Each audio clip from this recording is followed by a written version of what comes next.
Hi again then guys, and welcome to my 17th pick out of my hand-selected top 30 vehicle wish list for Gran Turismo. This is, for any who are new to the series, the 30 cars which I would pick to add to the game, either as standard on a future GT game such as GT Sport or more likely GT7, or potentially a DLC type vehicle. And in this particular pick I'm going for a slightly more mainstream car than some of the other models in the series. I do have a pretty even mix of well-known and obscure cars in my top 30 pick, and this is one of the better known models.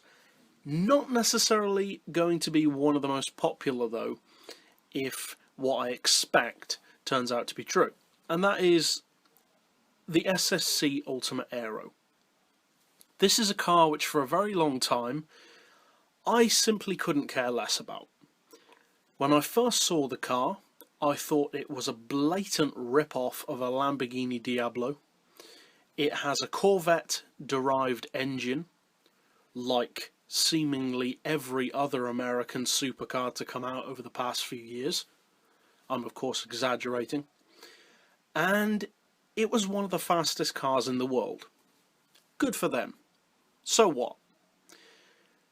But, like some other vehicles over the years, like the Ferrari FF most notably, which is now my dream car, other vehicles like the Devon GTX, which I featured only a couple of episodes ago, and various others, the car grew on me over time. And although supercars typically aren't about this, there is one thing in particular that I really love about the Ultimate Aero. And it's not an obvious thing to love. When it comes to supercars, people tend to go for the same kind of things to be impressed by. Stuff like the size of the engine, the amount of power and torque, low weight, high top speed, and of course acceleration, the overall appearance, and occasionally the rarity or exclusivity. The thing that impresses me the most about this car, and I think, to be honest, as weird as this may sound, the main thing that changed my mind and my opinion on this car is actually none of those things. It's actually the price. More specifically, the value for money.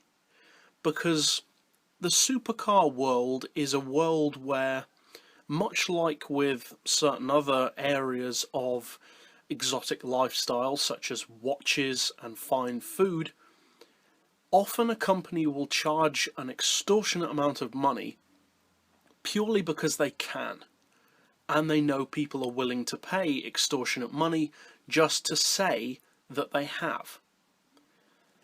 Occasionally, though, a company will release a car in that category, a true supercar, but they won't do that. They could, but they don't. Instead, they make a car which just occasionally turns out to have incredible value for money if you compare how much it costs to what you actually get for the price. Vehicles such as the Ford GT.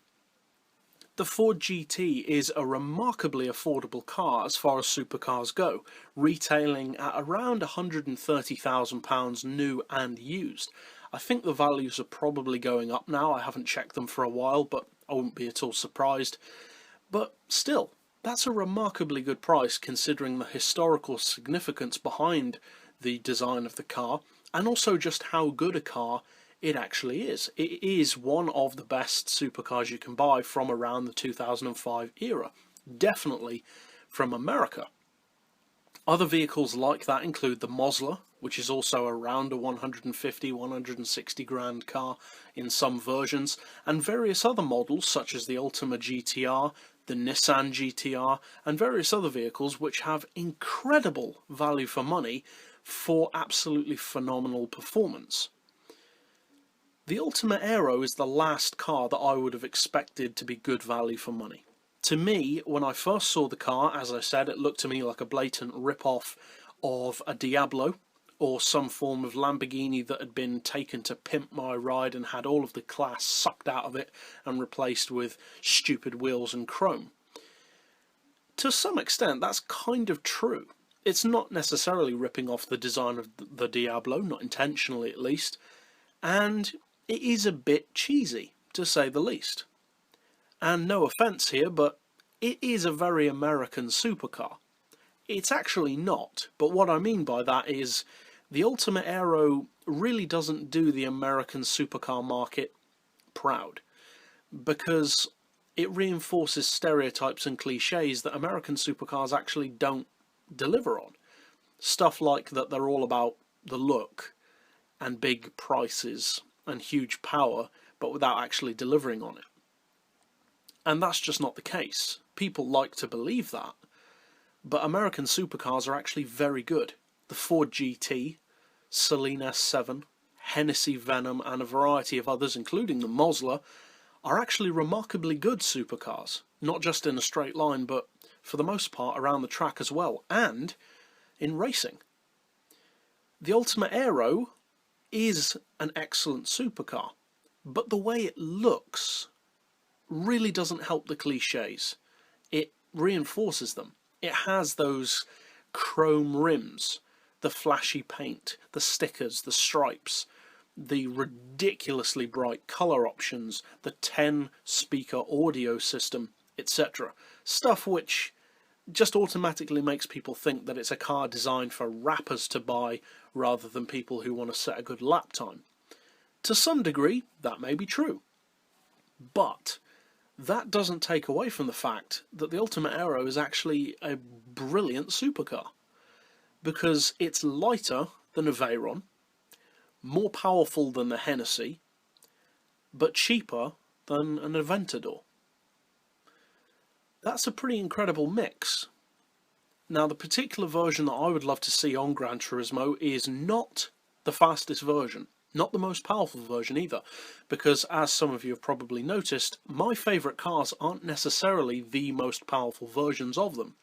I tend to prefer the purest form of a particular vehicle. My favourite Koenigsegg, for example, is the original Koenigsegg, the CC8S, with that loud, raw, NASCAR-style V8. It's the least powerful and the slowest Koenigsegg, but I love it. It's the purest concept of the original Koenigsegg form. Now, this particular Ultimate Aero that I would like to see on the game is not the original version. The original version had around 750 horsepower. It was then upgraded to around 900. The version that I would actually like to see is the version which I like the most visually, because there are two major versions of the Ultimate Aero in terms of design. The newer model is actually featured on Forza Motorsport, but I think it's a hideous looking car. The front end to me looks just ugly, put simply. I don't like it at all. The LED lights look completely out of place. It has a grille which looks like it's been punched in the face and mutated into some form of fish, and I just don't like it. The older version though, which is the version that you can see here, has a much simpler front end. Tastefully simple, I would say. Two small driving lights set into the bumper, no huge ridiculous grille on the front end, headlights which are relatively subtle but they complement the shape of the car, and a pretty unique front signature. Even if you were to put it next to a Diablo, which is pretty much the closest thing in terms of shape, it actually looks completely different. Now, I know a lot of people do prefer the newer model, and with up to 1300 horsepower, it's not difficult to see why.